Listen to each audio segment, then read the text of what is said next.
started. We're very glad to have Andrew Seidel joining us today. And again, he's going to be talking about, doing a presentation, which also happens to be the same title as his new book, American Crusade, How the Supreme Court is Weaponizing Religious Freedom. There we go, nice on screen. Andrew's going to be looking at some of the key Supreme Court cases over the last decade and how religious freedom has been used and turned into a tool to advance privilege and impose conservative Christianity on others. And I think for me, that's just a lot of Christian nationalism that's popping up right now. But I'll let Andrew take that away. Again, his book is going to be hitting shelves in September, and we'll be sending out an email with a recording of this. And so we'll have the link to that book in that email for you. So if you want to share that and purchase the book, we encourage you to do that. And of course, hopefully many of you already know Andrew. He's obviously, has been around for the last decade in this fight with us. He's a constitutional lawyer and is currently working at Americans United for Separation of Church and State. Andrew, we're super glad to have you. And this is our first webinar for the semester, so please take it away. Well, I am just super glad to be here, Kevin. So the feeling is mutual. Thank you all for having me. And this is my first real talk about this book. So, hopefully you enjoy it. Hopefully you learn something. Deus Vult. Deus Vult. God wills it. God wills it. The crowd cheered as Pope Urban II launched the First Crusade in 1905. This was their call to arms. Deus Vult. And in 2010, the U.S. Supreme Court under John Roberts issued its own call to arms, and it launched a different crusade. And Kevin, you got it. Christian nationalists and conservative activists heard that call. And this network of faithful and well-funded activist groups, let's call them crusaders, together with the conservative justices on the Supreme Court, launched a crusade to weaponize religious freedom. And this was a war of conquest, not of land. The Crusaders are looking to conquer our Constitution and to remake it in their image. Their religious freedom challenges, their cases that they've been bringing, are superficially about things like Christian crosses and veterans, or playgrounds, or private school vouchers, or bakeries and gay weddings. But really, they're about religious privilege, specifically Christian privilege. Often they're literally about privileging religion over non-religion, Christianity over other religions, and the right kind of conservative Christian over other Christians. Religious freedom could be their weapon to reclaim and entrench their waning status as the dominant caste in America. The goal is to use religious freedom to elevate conservative Christianity above the law, to exempt conservative Christians from the law while disfavoring non-religious and non-Christian citizens who are then required to follow the law. They want that weapon to codify their privilege and supremacy. And the weapon is powerful. It can cut across every law. It's a trump card, it's a silver bullet, it's the golden ticket. Choose whatever metaphor you want. The point is that it trumps other rights and other people's rights. And that's because they're not on a crusade to pass a new rule or a regulation or even a federal law. They are attempting to redefine religious freedom as it is protected by the First Amendment. The Constitution is the supreme law of the land, and if they can graft their disinformation, their warped version of religious freedom onto the First Amendment, they have that trump card, that silver bullet. Right? And again, the weapon is exclusive to, we here on this call think of religious freedom as something that enshrines equality. That's how it was designed. That's how it operates when it's operating at its best. They think of it as theirs. Right? You may wield this weapon if you are the right religion, if you are a conservative Christian. Successfully forging this weapon will codify the receding privilege of this dwindling minority in the face of equality and demographic change. They'll become a special favored class to which the laws do not apply. Of course, again, we're talking about white Christian nationalism again, right? They are reforging religious freedom as a weapon for Christian nationalists, so that there is an in-group of Christian nationalists, which the law protects but doesn't bind, and an out-group of everybody else, which the law binds but does not protect. And this new crusade has dominated American law and conservative politics ever since that Deus Vult in 2010, ever since that call to arms. And that surging wave broke over America in June. So American Crusade, how the Supreme Court is weaponizing religious freedom, traces this attack. And I genuinely do not think you can understand what is happening in the country without understanding this attack. I mean, that's why I wrote American Crusade. So it tells the stories behind the Supreme Court cases that these crusaders have been bringing. It draws back the curtain on this assault. And sometimes we in the legal profession, we get buried under legalese and procedure and judicial philosophies and precedents. Sometimes we hide behind those things. And I found that it's often just better to cut through all of that bullshit and look at the core of a case or of a dispute to get back to the basics. And so American Crusade does just that. And I wrote it for everybody, right? I avoided legal jargon and case names and even legal tests so that everyone can understand the threat and see just how radical and dangerous the decisions that are coming from our high court truly are. Because here is a simple truth. The religious freedom cases that this court has been deciding don't really raise difficult questions. They don't. Can a business refuse to serve a gay couple in violation of civil rights laws because the owner is a conservative Christian? Can the government refuse to issue lawful licenses or documents to a gay couple because the issuing official is born again? Can businesses and officials refuse to serve LGBTQ Americans because their personal God says so? What about Black customers? Do Christian parents have a right to use the government's taxing power to fund their children's Christian schools?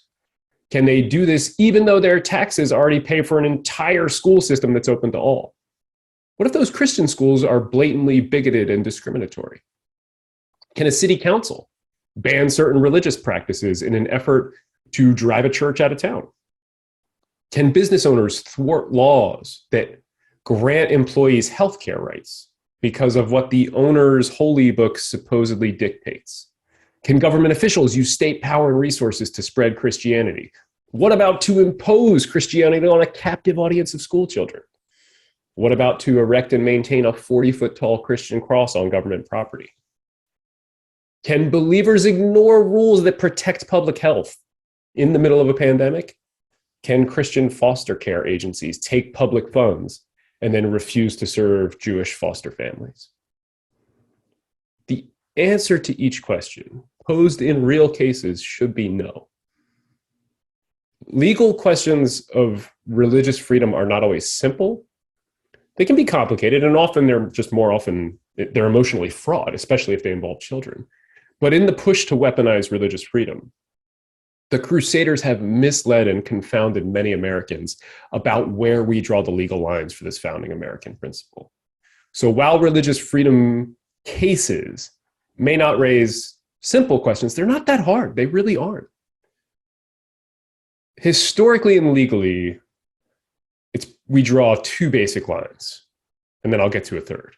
The first is we draw a line between action and belief, right? Your right to believe is absolute. Your right to act on that belief is not. So think about all those parents who hear a God telling them to kill their children. They're free to believe that, but the civil law can step in and prevent them from acting on that belief. Belief is unlimited, action is limited. And that brings us to the second line. Okay, so when is it permissible for the government to step in then? And the answer here is pretty simple too. Where the rights of others begin. Your right to swing your religion ends where the rights of others begin. It may end sooner in some cases, but it always ends there.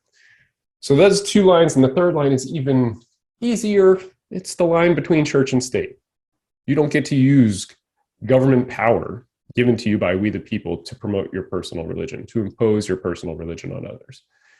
So American Crusade lays out those lines and gives you plenty of examples. And then it shows how the court, the Supreme Court of the United States, has warped those lines and the law. But not just those, but also facts and reality to really rewrite these lines or erase them in some cases. So American Crusade looks back at the last decade or so of cases, and I retell those stories, the real stories, and then I apply those 3 lines. And I'm going to get into that a little bit more in just a second, but first, we need to answer why. Because why this crusade? Why are they seeking this weapon? The answer to that is that it is largely a backlash against equality realized. Conservative Christianity was once able to discriminate on the basis of race, and now that's largely unthinkable. Conservative Christianity was once able to subjugate half the population legally. Conservative Christianity was once able to discriminate against LGBTQ people, but now isn't.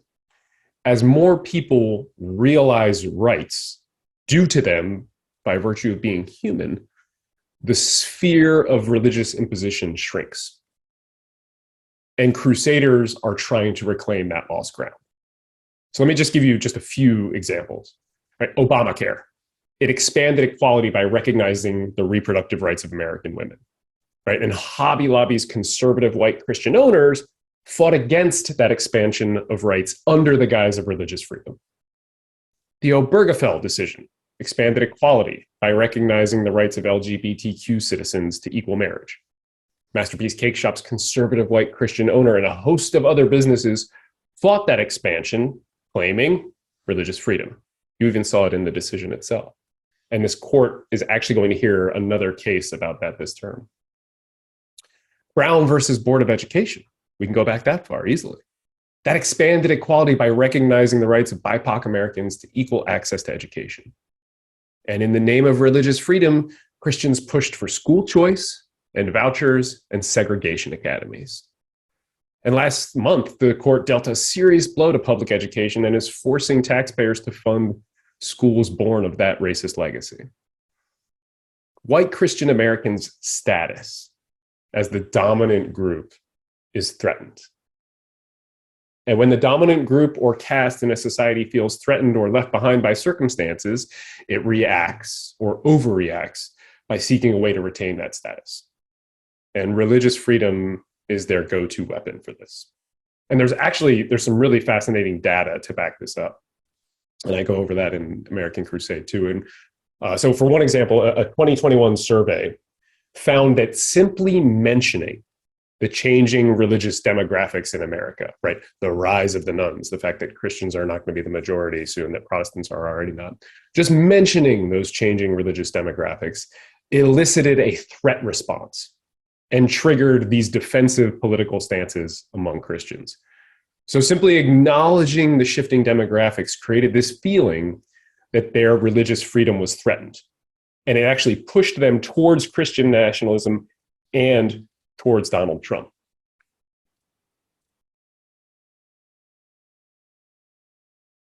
I mean, think about that. They conflate their demographic loss with a threat to their freedom.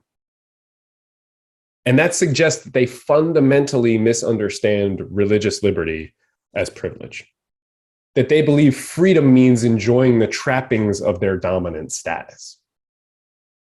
So the crusade is a quest to remake a protection into a weapon for maintaining a dominant group's status in the face of waning demographic power. The expansion of equality and withering religious and racial hegemony is the contested territory in many of the religious freedom cases that we've seen.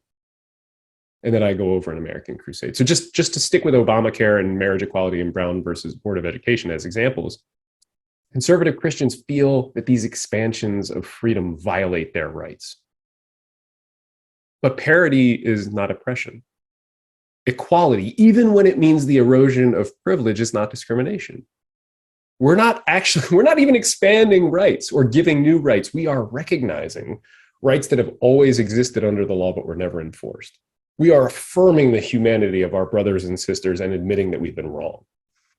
And as we realize the aspirational values that are implicit in we the people, in equal justice under law and all are created equal, and the other founding maxims, as we recognize that humans are human and worthy of rights, white Christian America is dying a slow demographic death and rebelling. They are raging against the dying of their privilege. And so they declared war.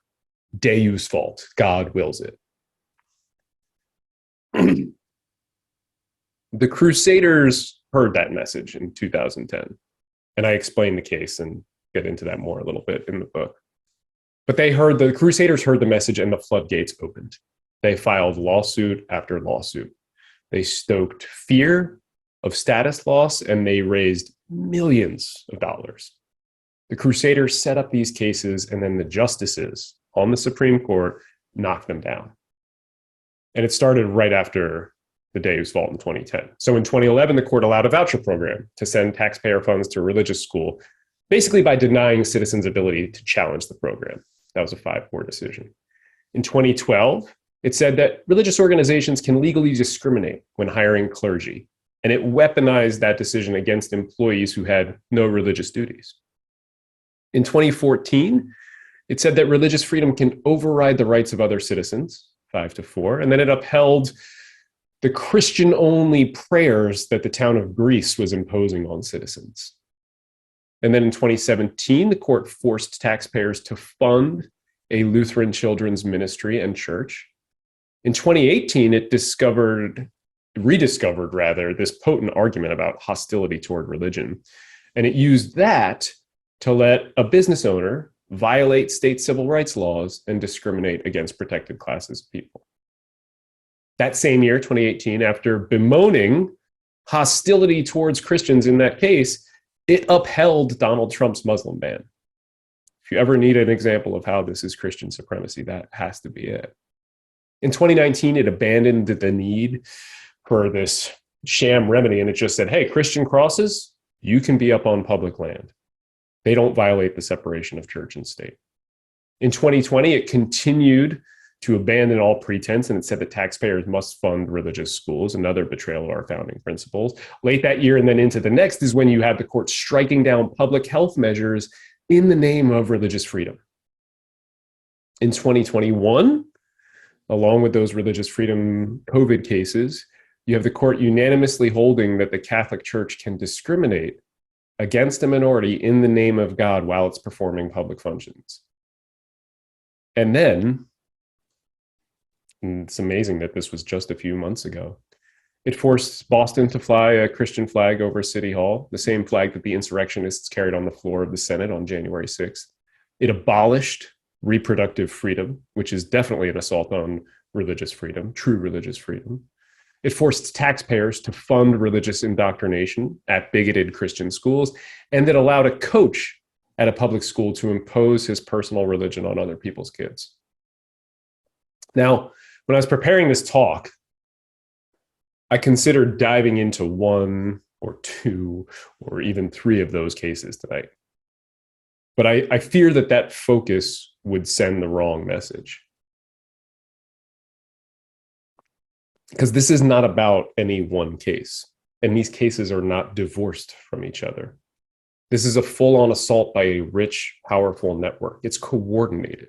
All of these cases are connected, just as the justices on the court are connected to the Crusaders. This is all one assault. So I cover all of those cases in American Crusade. And I really think this is a book that it's probably like nothing you've ever read. It's not a law book. It's exposing an attempt to warp our law. It shows that the justices on the court are eager and ready to take these cases. They want to take these cases, right? The Supreme Court typically rejects something like 99, 98, 97% of the cases that come its way. But it decides almost every religious freedom case that comes its way in favor of conservative Christians. This Supreme Court wants to decide these cases.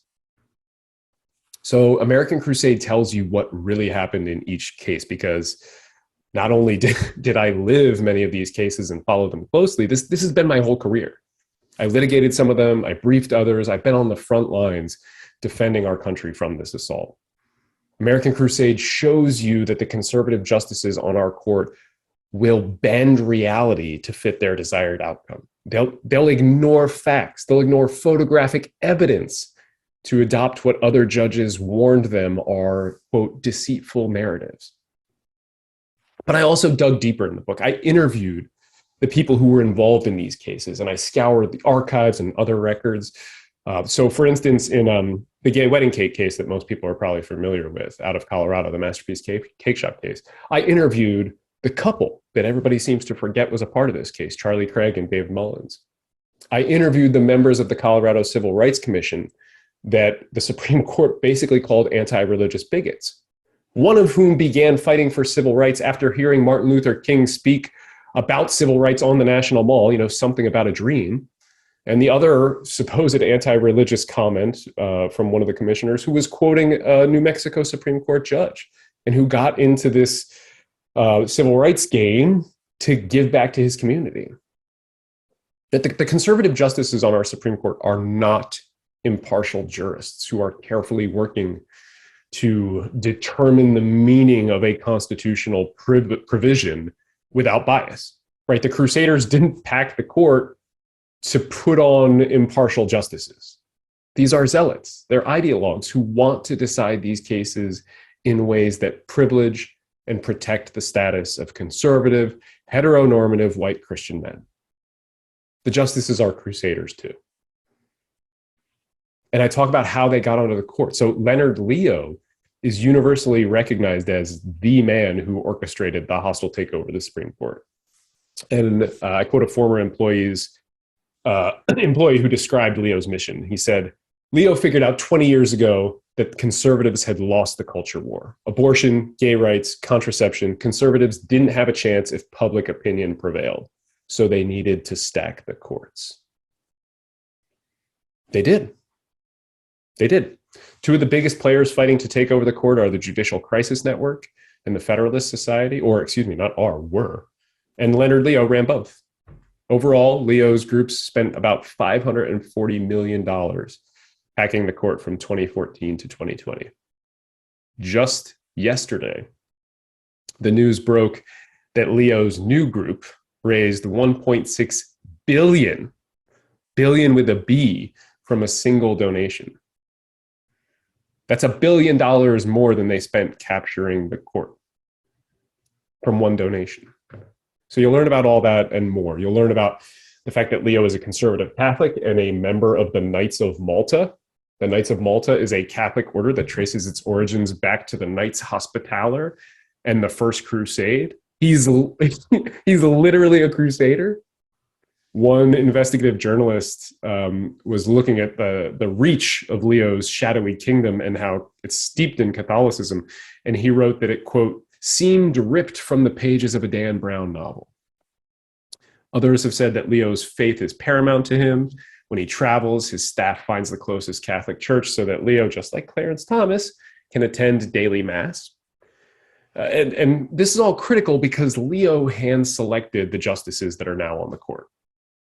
He described his job was described as, quote, the monitor of the nominee's ideological purity. Right? The monitor of the nominee's ideological purity. So, on all told, Leo is responsible for the confirmation of Roberts, Alito, Gorsuch, Kavanaugh, and Barrett. Thomas is an old friend of his. All 6 of them were members of the Federalist Society. Right? So that's 6 votes on the Supreme Court. Leo personally chose 5 for their ideology, a crusader ideology.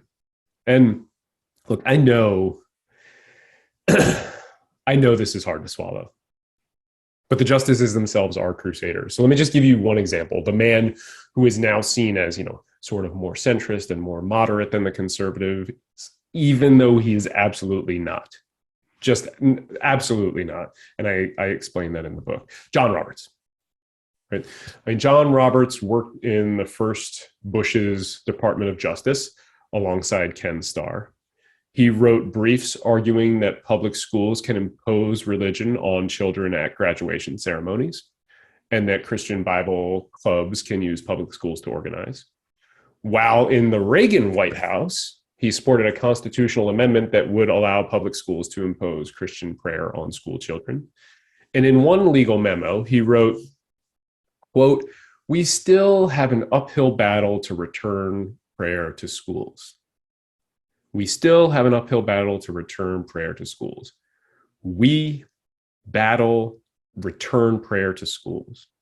That is the language of a crusader. And this ploy to capture the courts worked. Before the courts were packed, the court ruled in favor of religion about half the time in these kind of cases. But under Roberts, one study found that the win rate jumps to 81%. So from around 50% up to 81%. And importantly, this isn't a pro-religion, but a pro-Christian shift. So in earlier courts, mainstream Christianity was favored in about 44% of the cases. Under Roberts, it nearly doubled, up to 85%. So religious freedom is becoming a weapon of Christian privilege. I'm going to wrap up here in a minute so we can do questions, because that's my favorite part of every book presentation. But when Pope Urban II launched that first crusade to the cheers of Deus Vult, he emphasized in his sermon that the Turks had attacked Christians and devastated the kingdom of God. That was how he phrased it. There are other translations, but they're all close. Devastated the kingdom of God. Us versus them. The medieval crusaders, they had to drop their plowshares, strap on their swords, and march to the Holy Land to retake and rebuild the kingdom of God. Conquest. And that was a similar message to the one that Amy Coney Barrett had for new lawyers when she roused them at the Notre Dame Law School graduation in 2006. It was not all that dissimilar. She said that being a lawyer, quote, is but a means to an end, and that end is building the kingdom of God. The crusaders on this court are working to fulfill that swords to plowshares prophecy in the Bible. Wait, Andrew, didn't you just get through telling us that they want to weaponize religious freedom? Now you're saying they want to turn swords into plowshares? The swords to plowshares, that lovely turn of phrase, it signified a new era of peace. But in the biblical story, that peace comes only after conquest and forcible conversion. It says, "And it shall come to pass in the last days that the mountain of the Lord's house shall be established in the top of the mountains, and shall be exalted above the hills, and all nations shall flow unto it." That's the book of Isaiah. Continues, "And he shall judge among the nations, and shall rebuke many people, and they shall beat their swords into plowshares." It's only after the kingdom of God has been established and imposed on all nations that there will be peace. Basically, war is peace. So once their crusade is successful, once conservative Christians sit atop the hierarchy, the mountain, in the privileged position gained with their weaponized religious freedom, then they'll sue for peace. Thank you. I'm going to leave it there, Kevin. And hopefully we can talk for, do we have 5 hours? Is that what it was to do Q&A? Just about, right? Oh, okay. Yeah. Good. I think, obviously, I think we're all, familiar with the current cases, the current trajectory over the last year that has felt overwhelming, I think. Yeah. And disheartening and sad and those sorts of things. And I would say you didn't make it any better when you kept going back, and I was like, oh yeah, oh that one too, yeah. So yeah, it's been interesting.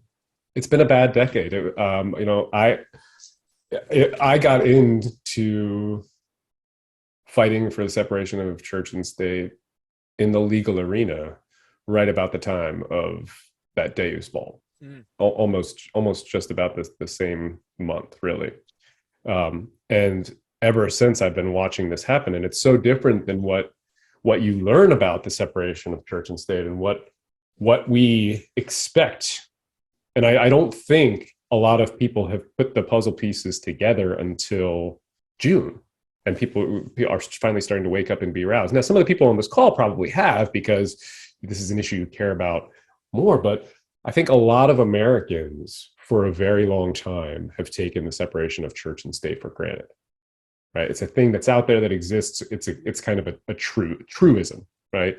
And not realized that there was this all-out assault on it and that we're losing it. And we're about to get a real, very real lesson in what it is like to live in a country without the separation of church and state. And I don't think we're ready for it. Yeah, no, definitely. And I'm going to get to some questions here. But I think one of the things you sort of mentioned is the stacking of the Supreme Court. And I think you also alluded to how long they have been stacking state and federal courts all along the way. And so I think this was the, one of the last hinges in that of being able to do. Yeah, they've been building towards this for, they issued that call to arms, but that was the public side of it. I mean, this has been, the push to capture the courts has been going on for several decades. This is what, what I've noticed in the wake of June and all of these decisions, from, losing reproductive freedom, having reproductive freedom stolen from us, to, allowing coaches to impose their religion on other people's kids, all this that I talked about, is that everybody is looking for a quick fix. And there's not one. Like, the answer is we have to build power the way that they did. And that is a long process. It's one of the reasons I'm thrilled to be working at Americans United. We've got a plan in place. We're pushing this now. I encourage everybody to join if they can. And if you're a student, we've got a ton of cool stuff at Americans United going on for students. But I mean, we are playing a long game, just like Leonard Leo did. Well, great. Well, and I think Roe versus Wade and the overturning of that has obviously, been important for everyone. Jim asks, he says, how does the current anti-abortion Roe versus Wade, how is the current anti-abortion Roe versus Wade not a direct violation of separation of church and state? Oh, I think it is a direct violation of the separation of church and state. So I just turned in yesterday to the publisher a massive update on the book. It'll be in the ebook and it'll be in the audio book when that releases, but it'll be up on the website, for my personal website, for people to see. There'll be a link in the book that you'll be able to follow, and so you can actually read the update, so you don't have to buy multiple copies. And that's one of the points that I try to make in that update.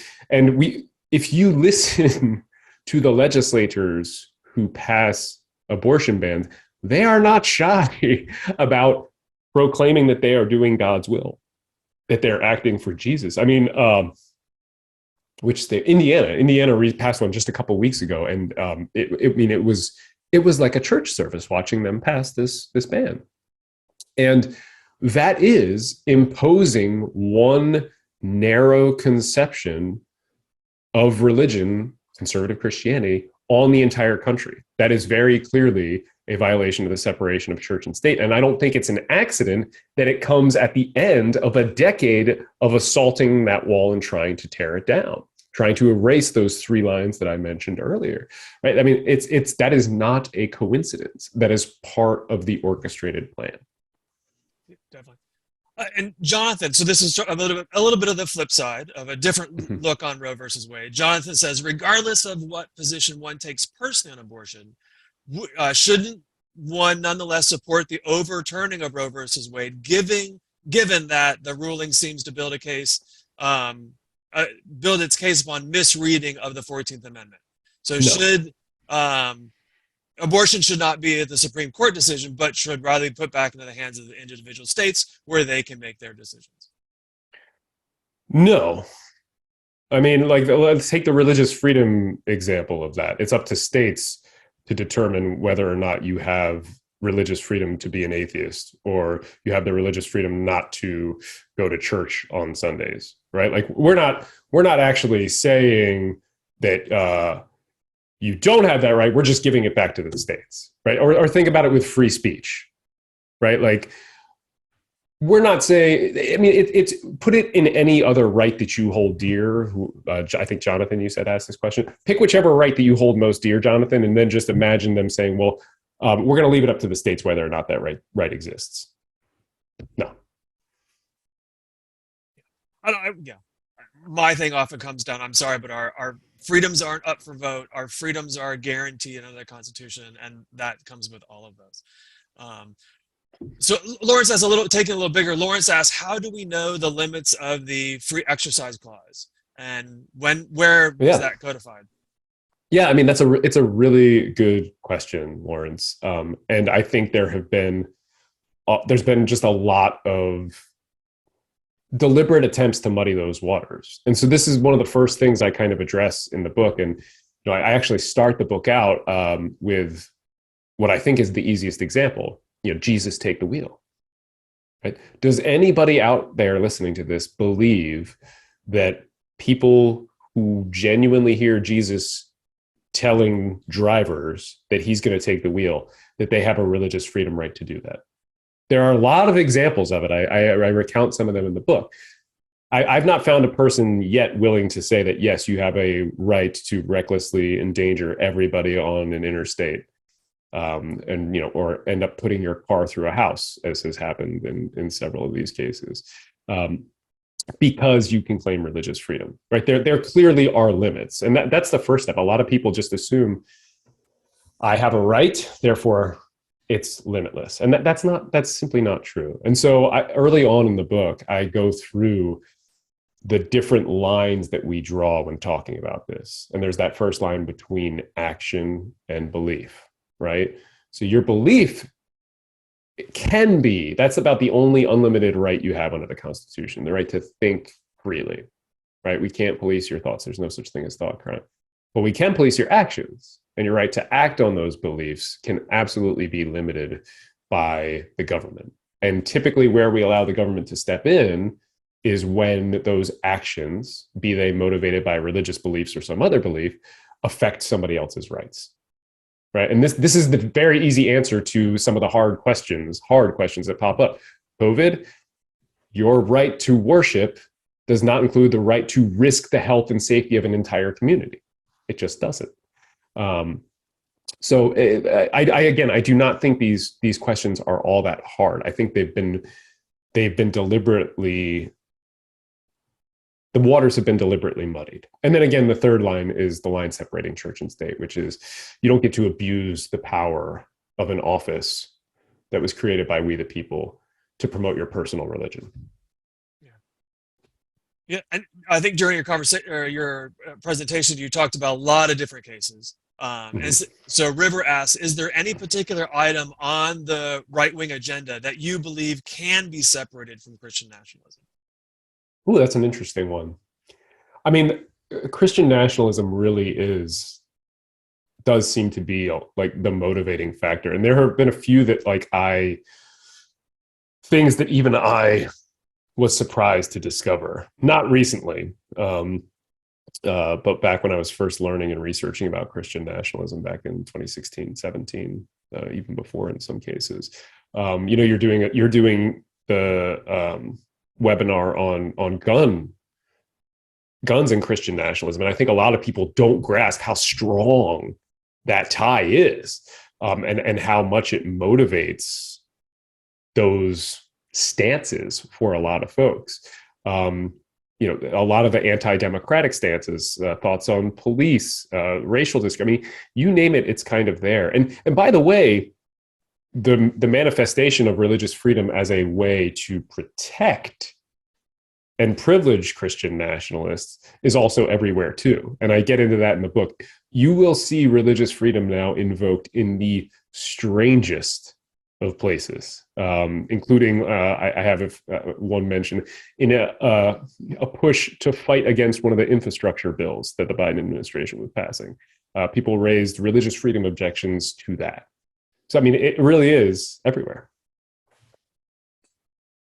So good. I was going through a bunch of questions.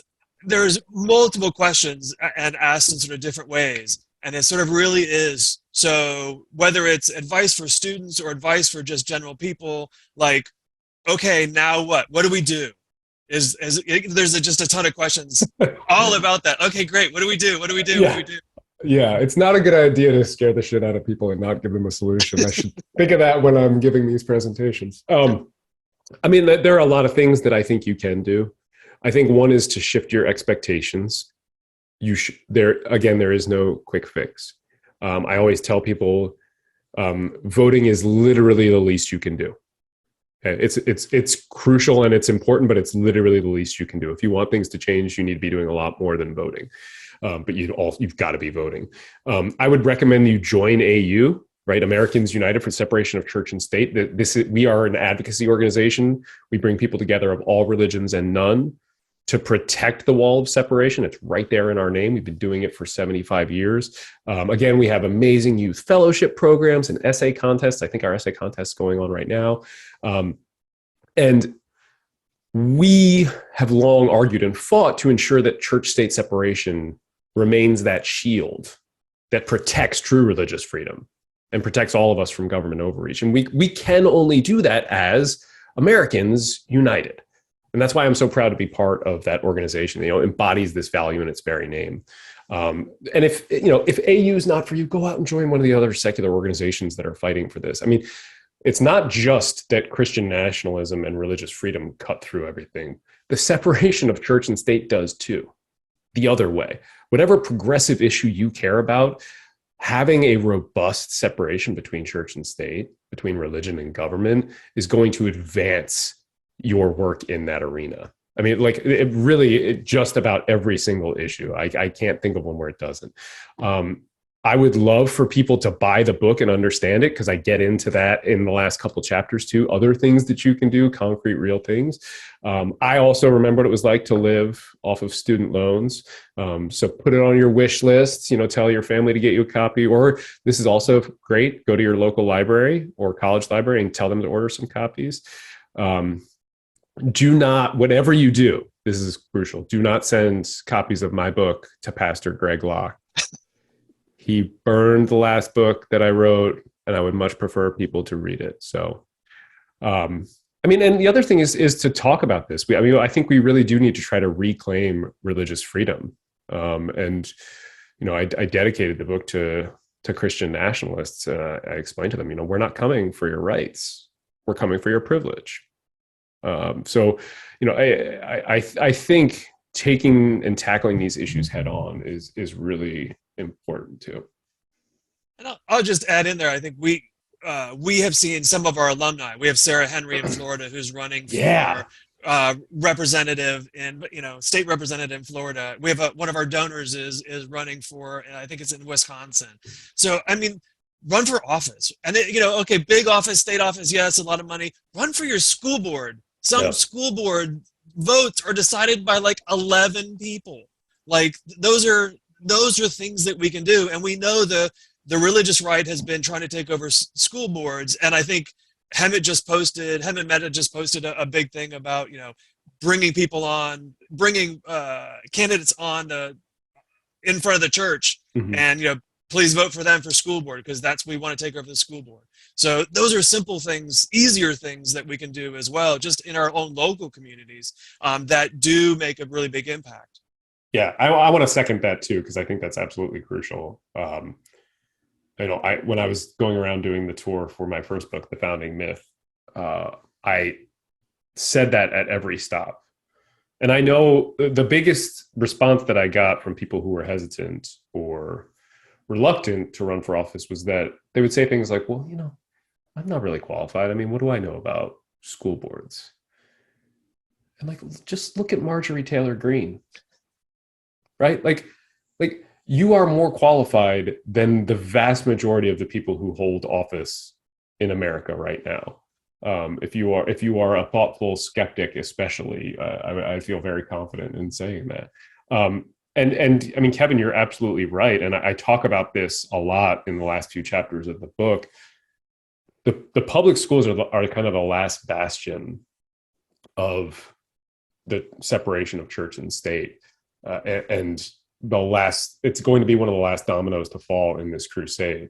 And we're starting to see that happening. The assault on public schools is just intensifying. I wrote about it for Religion Dispatches too a little while ago.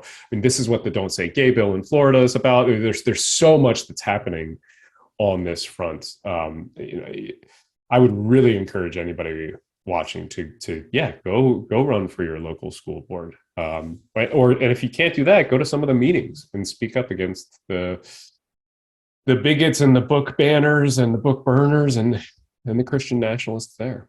Yeah, schools are happening quick. I mean, our lawsuit, AU and American Atheists represented secular students in a lawsuit against the Department of Education, going against Betsy DeVos's guidance, which allow Christian groups to discriminate against other students and get student fees. And we're actually working. We're trying to get students to the law coming up in Missouri, the campus right to discriminate bill. So getting students to go in and testify against that as well. Yeah. So, I want to jump back to questions. Little side tour there.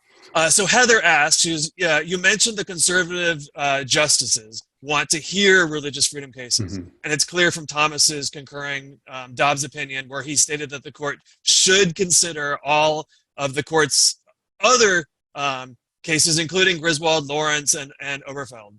So her question is it legal for the justice to basically ask for cases to be manufactured like this? I mean, there's nothing to stop them, right? And this is part of the problem with our Supreme Court right now. We have relied historically on the restraint of the justices themselves to restrain the institution as a whole. And that does not exist anymore. They are drunk on power, and they're not being checked at all, right? Nothing is being done to stop them or to prevent. Congress is not trying to step in and say you are out of bounds here, even though that is Congress's role. Neither is President Biden, right? It's a system of checks and balances that should be happening, and instead there's a lot of hand wringing going on about the court and what to do about it. There are a lot of different solutions out there, but I mean, one thing that could certainly happen. I mean, Justice Thomas is sort of the poster child for a lot that's wrong with our court. There's no ethics rules that actually bind and can be enforced. That's the most important part, really, against the justices. So if your wife is, part of an attempted coup to, overthrow the government, you sit on the Supreme Court. There's nothing to get you off of cases that decide whether that attempted coup was legitimate, for instance. I mean, that's a real thing that is happening right now with our Supreme Court. It's unbelievable. And I mean, that's just the tip of the iceberg there. I mean, this is a highly political, ultra-conservative supermajority on this court. And I do get into a lot of that in American Crusade. I mean, three of them worked on the Bush versus Gore litigation, Roberts, Kavanaugh, and Barrett. While that Bush versus Gore litigation was going on, Thomas's wife was actually seeking resumes for people to go work in the Bush White House, even though we didn't know who won the election yet. I mean, it's just all kinds of misdealings going back so long. I mean, this is it's a very big problem, and it's something that I get into. One of the big pieces of news that broke, that's in the update for American Crusade, which again is going to be up on my website, is that these crusaders have been in the Supreme Court praying with the justices, what they call spiritual conditioning, getting them to be more comfortable with making these conservative decisions and opinions that overturn Roe versus Wade and that actually weaponize religious freedom. So that is, I mean, the court itself is part of the problem. Yes. So just sticking on Dobbs for a little bit, Kent, he says, Judge Alito railed against secular values and basically saying that those were anti-religious freedom. The dismissiveness of secularism he says, is sort of evidence that he and the Supreme Court, their religious discrimination also impacts religious people. Kent happens to be Unitarian Universalist. I don't. He says, why does it, and I don't know if this is just specific to the media, and I'm sure you have some feelings about this as well, but why does the media not address blatant religious discrimination against religious people who are not just conservative Christian? Yeah, I mean that's a very hard question. The media does a remarkably bad job about talking about, first of all, legal issues, and second of all, religion. Like, I mean, if the media seems to not want to touch religion generally, most likely because they know they're going to offend some of their readers, which is going to affect their bottom line. Right? There's no way to talk about religion in their minds without offending somebody, and so they often blow it. I'm not a media critic. I did have a whole section on Fox News in the book that I cut, though it was fascinating. Maybe I'll put it up somewhere else. I mean, and conservative media certainly with their disinformation campaigns and the attempts to capture the court played a huge role in this crusade. Huge role. So there's about other religions. There's lots of questions. A combination of questions where for other religions like the Satanic Temple, so their sort of fight and strategic fight to use that to fight religious freedom. But I also think there's some Jewish groups and Christian groups and Hindu and other religions who have now filed court cases, even in Florida, saying, hey, some of what you're doing is violating my religious rights. So how does that, I guess it's sort of the flip side of the non-Christian rights. Yeah, it's a really important question. And it's something that I do spend a lot of time on in the book. And I've spent a lot of time talking to reporters about this too, because we understand religious freedom as an equal right possessed by all. It doesn't matter whether or not you're a minority religion or a Christian or a conservative Christian or a Christian nationalist, right? Or an atheist or a non-believer. That doesn't matter. You all have the same right to religious freedom. That is not how the Crusade understands religious freedom. In fact, the goal of the Crusade is to upend that legal understanding of religious freedom.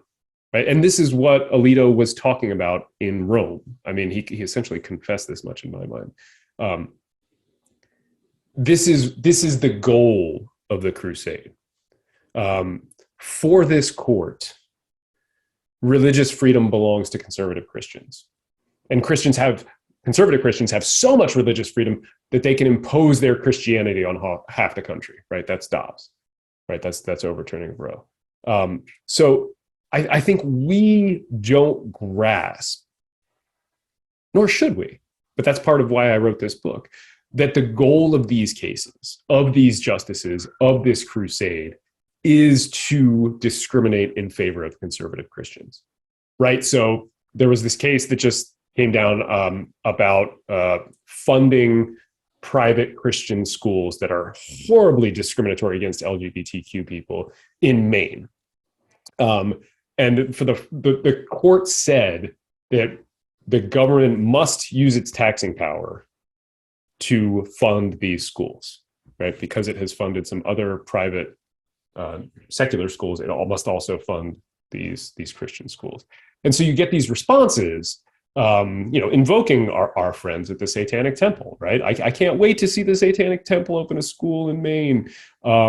Same thing for the coach prayer case, right? So the Supreme Court upheld this decision about, upheld a coach imposing prayers on students after football games at the 50-yard line, right? We know the students felt pressured to pray. They said as much, and the court said, that's fine. We're going to look at the coach's religious freedom because he's a conservative Christian, right? So you got that same response in the media and online and some of my friends to that case. Paging Satanic Temple looks like it's time for some post-game Baphomet rituals. And you hear a lot of people, even in op-eds talking about this, the same as Muslims, right? Are we going to support a Muslim school now? What about a Muslim coach praying on the 50-yard line? But all of those ideas, all of those rejoinders, all of those arguments are premised on the idea that religious freedom is equal in principle, that it applies equally, that we have as the words on the Supreme Court say, equal justice under law. We're supposed to. We did, but we don't. We didn't in those cases, right? The separation of church and state has always been a check on Christian privilege and supremacy, right? That third line that I was talking about, that guarantees equality. People don't get that the separation of church and state guarantees equality, right? Religion's not favored over non-religion, no religion's favored over another. That's why it's the central target of this crusade. The conservative justices don't understand religious freedom as a universal freedom, but as a Christian privilege. They didn't ignore the religious freedom of every taxpayer in Maine or students at Bremerton High School. They wrote their freedom out of existence because it wasn't conservative Christianity. And I really cannot stress this enough, that is the point of these cases. That is the goal of this crusade. And it's happened in other cases in the past. I mean, the Muslim ban is a perfect example, right? That should have been struck down immediately. And if it had been a ban against Christians, you know it would have. People forget that same Muslim ban actually favored Christians. There's been some crazy stuff happening in some death penalty cases about providing spiritual solace to condemned prisoners, and nobody won until it was Christians who were making that argument. I mean, this court does not understand religious freedom as a universal freedom. For them, it is a Christian privilege, and that is the entire point of the crusade. That's why those arguments don't hold a whole lot of water, I think. And to me, the religious freedom, quote unquote, was chosen as the term because it's a nice marketing and nice little package. Because it's really, if you call it what it is, it's Christian nationalism. Yeah, I mean, that's certainly part of it, but it also allows them to pirate the First Amendment. Mm-hmm. And if you can claim a First Amendment right, that cuts through a lot of other things, like civil rights laws, like public accommodations laws that force your business to be open to everybody, regardless of skin color or LGBTQ status in a lot of places. So, I mean, it's not just that it's good marketing, it's also a very powerful weapon. So Han asks, he says, do you think that Carlson versus Macon will lead to conservative-led states deliberately creating gaps in their public education to leave so that religious schools are easily able to take over at taxpayer expense? Oh yeah, and this is something that I talk about in the book a lot. It's the crusade is to destroy public schools. I mean, Jerry Falwell was explicit about this. He wrote about it. The person, Kyle Olson, who started National School Choice Week, said that he thought Jesus would destroy the temple of public education. Right? I mean, that is exactly what they were trying to do. Yeah. I mean, I think I can leave it there. And for the folks chatting about Satanic Temple ritual at the public high school in Bremerton, got all that info in the book. So Jeff asked an interesting question. He goes, I hate to ask this question, but here it goes. So in our democratic republic, if freely and fairly elected elected officials at the local, state, and federal level pass laws and appoint state, local, and federal Supreme Court justices who approve those laws that impose religious bias in their laws, such as outlawing abortion or forbidding same-sex marriage, isn't this then ultimately a question of who wins the election? And elections have consequences? I mean, yes, elections do have consequences. I don't think anybody would I certainly wouldn't argue against that, I guess. But I mean, to me, that just goes back to, like one of the things we need to be doing is building power. One of the things we need to be doing is not just voting and expecting that to change things. Again, voting is literally the least you can do. You must do significantly more if you want this to change. Now, there are definitely arguments to be made that our system is anti-democratic in a lot of respects. And there are, I mean, the Electoral College being like a very good example, the Senate being another very good example. There are aspects of our system that were intended to be anti-democratic. And this court, again, to bring it back to Dobbs, right? It's not an accident that this court gutted the Voting Rights Act and okayed partisan gerrymandering before they overturned Roe versus Wade and abolished reproductive freedom. Right? They made it harder to hold officials, and including themselves, accountable at the ballot box before they started doing some of the craziest things that they were doing. And I mean, that's not an accident either. And again, this is all part of a deliberate attack. It's part of a crusade. Yeah. And I think another important, we've got to vote. We have to go out and vote because, yes, elections have consequences and we have to go out and vote. Well, good. We're hitting 5 o'clock. So I just want to be respectful of your time and everyone else's. So I just want to, thank you so much for presenting today. And clearly there is a ton of information in this book. And I look forward to getting it, and reading it. I got the last one. I read the last one. I appreciate that. And I've been kind of keeping an eye on the chat, and I have to say, like, a lot of the stuff that people are asking, I'm sorry we didn't get to some of it, but I've not seen something that at least is not touched on a little bit in the book. So if you have questions, go pre-order American Crusade. And don't forget to check the update on the website when that goes up. It comes out on September 27th. I think it's worth your time. Wouldn't be here otherwise.